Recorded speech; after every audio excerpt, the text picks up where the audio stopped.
Got an hour to go. I'll see if my heated vest hangs on that long. Got this thing for the Chiefs-Dolphins game on Saturday. It was a godsend. I love it.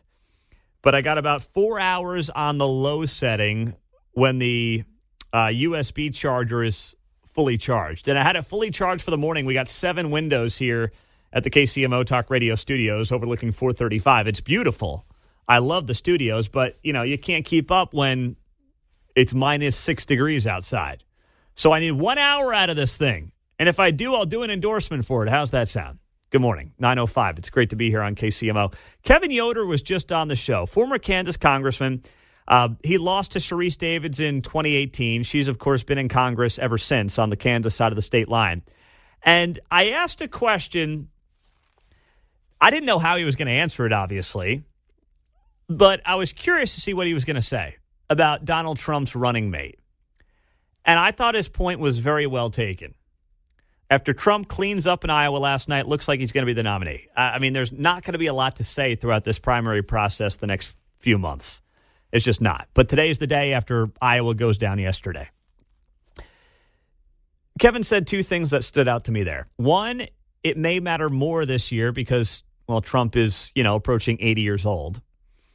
And then number 2, you think about people who might be on the fence, people who really know that Joe Biden's not doing a good job, but at the same time are not wild about the idea of Donald Trump. And there are thousands of those voters in Johnson County, Kansas.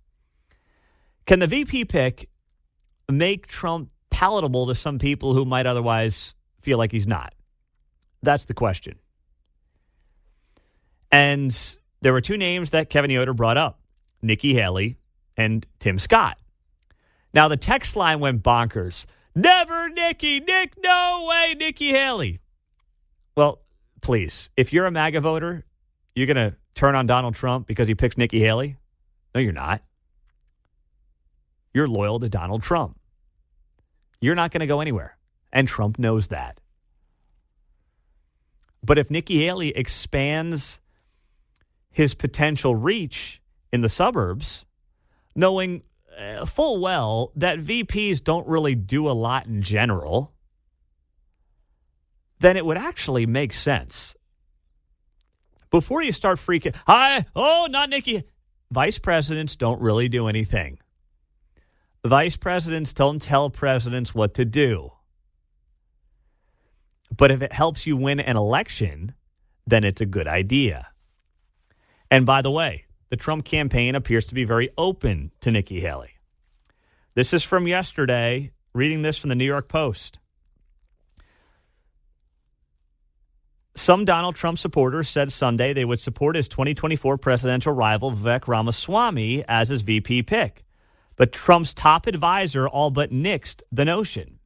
Trump aide Jason Miller told the New York Post that voters could probably rule out Ramaswamy.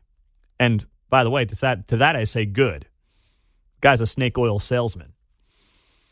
The former president accused Ramaswamy of being sly and having deceitful campaign tricks. That was over the weekend.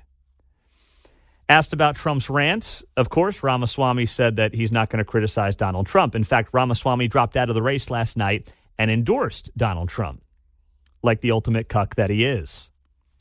Miller was asked about the possibility of another GOP presidential contender. How about Nikki Haley being Trump's VP pick? And all Jason Miller said is he would let Trump speak about his decision soon. So he didn't say no regarding Nikki Haley. And Nikki Haley has refused to officially decline a possible VP slot.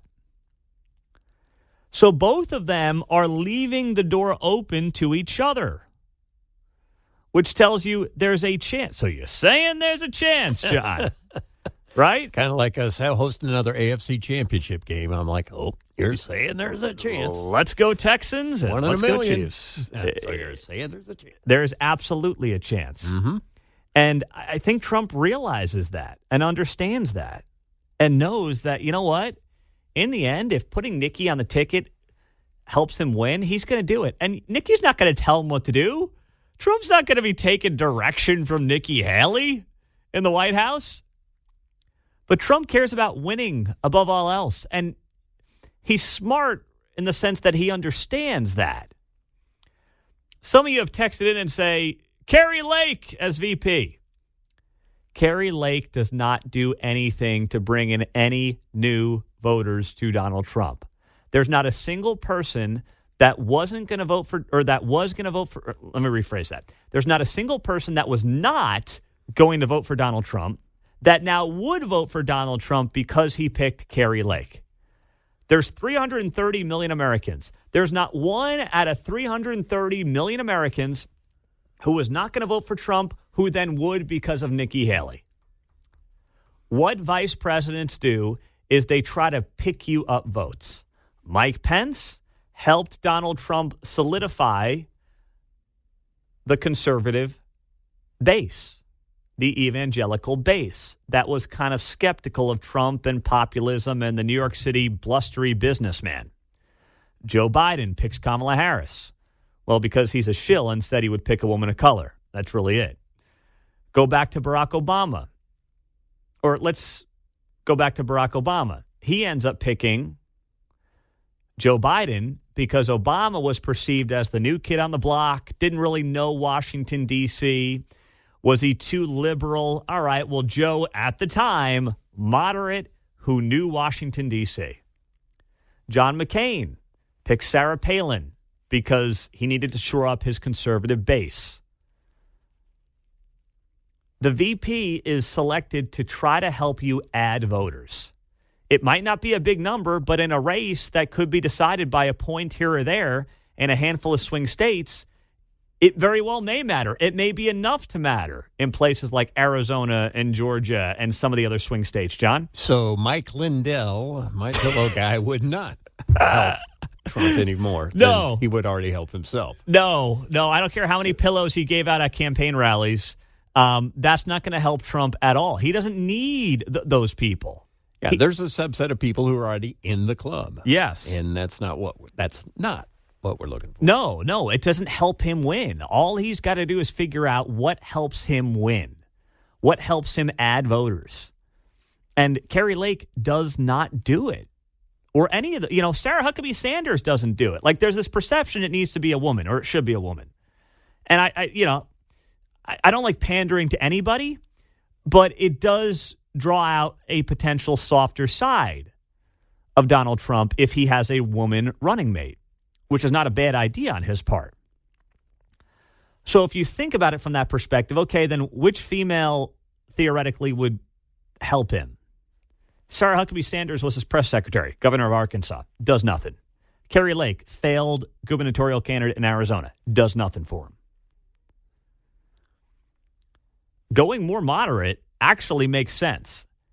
And it's not going to change his policies. It's just going to help him potentially win an election. 913-408-7957. Pete, what about Kristi Noem? I don't think that does him any good at all. Not at all. Coming up, we'll get to some of you. Also, we are going to get to Daniel Turner of Power of the Future. I want to ask him about this story in Chicago, and I'm sure there was some of this here. People couldn't charge their EVs because it was so cold. And I saw some folks yesterday, I was filling up the gas tank, trying to charge their EVs. No idea how difficult it was, but that's the way of the world. But don't worry, you're saving the planet. 913-408-7957. We'll get to you in that coming up on KCMO. 9:19.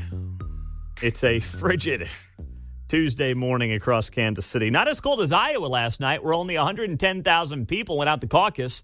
Back in 2016, it was 187,000. But we are up to -2 here at Corporate Woods. Life is good. It's going to be 13 degrees at 4 o'clock. I'm going to be running around nude in the backyard. It's going to be so warm. Wow. All right. We're trying to get Daniel Turner on the line, but we'll save that conversation. So I want to go back to you at 913-408-7957. Kevin Yoder joined us at the end of the 8 o'clock hour, former Kansas congressman. And, we kicked off the conversation last segment with you on, hey, if Trump's goal is to really win in November, then as much as some of you aren't going to like it, does it make sense to go more moderate with someone like a Nikki Haley to try to pull some suburban voters? that may not consider Donald Trump or may not personally like Donald Trump. 913-408-7957. John is first up in Lewisburg. What's up, John? Go ahead, my man. Yeah, hey, Pete, I disagree with you about Trump supporters, major MAGA Trump supporters, who wouldn't vote for him if he picked someone like Haley or any other deep state swamp rat Republican like herself. And I, for one, would not vote for Donald Trump if he picked someone like that.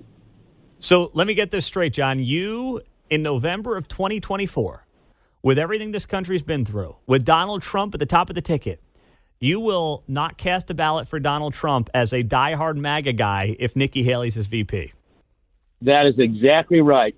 I already told Senator Moran I wouldn't support him after he supported Mitch McConnell, and I told Doc Marshall the same thing. I'm tired of these Republicans, and if Donald Trump picks someone, a swamp rat like that, I'm done. But that is so. Here's the thing: Trump picking a VP, which is, I mean, a job that really isn't doing much to try to win, when she will have no impact for the most part on his day-to-day policy, what he does and what he believes.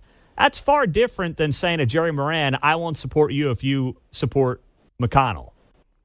Yeah. Now the point is, I understand that, but the point is, are they Make America Great candidates for the future? If Nikki Haley or someone like that is picked, they're going to be, quote unquote, top of the ticket for the next presidential race when Trump's gone. Only if he wins. Only if he wins, though. Only if he wins. Yeah. And I could care less. Quite frankly, I think America's done. And if Trump doesn't stick to his guns and pick someone who's pro-American, make America great, it's over. And I don't see – I think there are plenty of other voters like myself out there. I'd love to hear others. Yeah, I'd be curious too. Thank you, John. Appreciate you, man. Yep. Listen, if John's the one of 330 million people who feel that way, God bless him. But that's I don't think there's going to be many of those. I appreciate him, but I don't think there's going to be many of those. 913-408-7957. Ann is next up. What's up, Ann? Good morning. Hi. Yeah, I'd like to disagree. I don't think you're reading the population correctly on a vice president pick. I don't think, and especially females, I don't think we are in the mood with all that's going on, invasion, war, crime. I don't think we want a female in there. Because even females, if they'll be honest, will admit all three of those categories are handled much better by a man. Well, you're saying that as a female, Ann. So listen, I appreciate it, but I say this anecdotally. I know a lot of females who disagree with that, and by the way, the polling would suggest that as well. So, God bless you, Ann. But listen, at least in my circle's the wrong word, but if I were to poll my wife and my wife's friends, and these are all women between 30 and 40, they would completely disagree with Ann, with all due respect. All right, Mike's in Olathe. What's up, Mike? You're next up. Hey, dude, I mean, a fighter pilot female just won Miss America, so there's a women can handle this crap. I'll tell you that. But yeah. I'm with you 100% on this thing, even though I was a DeSantis guy. DeSantis proved that he needs to go to charm school a little bit, needs to hang on for a couple more years, keep pulling policy in there, winning in Florida for 2 more years. Let Nikki be the VP. I think it's a great move because then it sets up the game on in 2 years with 2 people. And it gives, which would be Haley and DeSantis. DeSantis is much more like Trump. I think having her there to grab votes, I think makes sense because then you bring the Sununus and the middle of the road people in, and it does soften Donald. Even if just by default, I think it wins him millions of votes if we open our minds a little bit. We just saw a female for the last 3 years stumble over every sentence she ever spoke as vice president. She's not doing anything. Haley actually is not a stupid woman. He could utilize her in the right way without actually damaging whatever he's trying to put forth. But DeSantis needs to go to charm school for 2 more years, come back after being out of the limelight for a couple years, and then it's game on, just praying that these two win. But I think Haley is the right choice. All right. Thank you very much there, Mike. I appreciate you. 913-408-7957. A lot of good points that you just brought up that I happen to agree with. That it's when you talk about the softening of Donald Trump, it's very hard to do.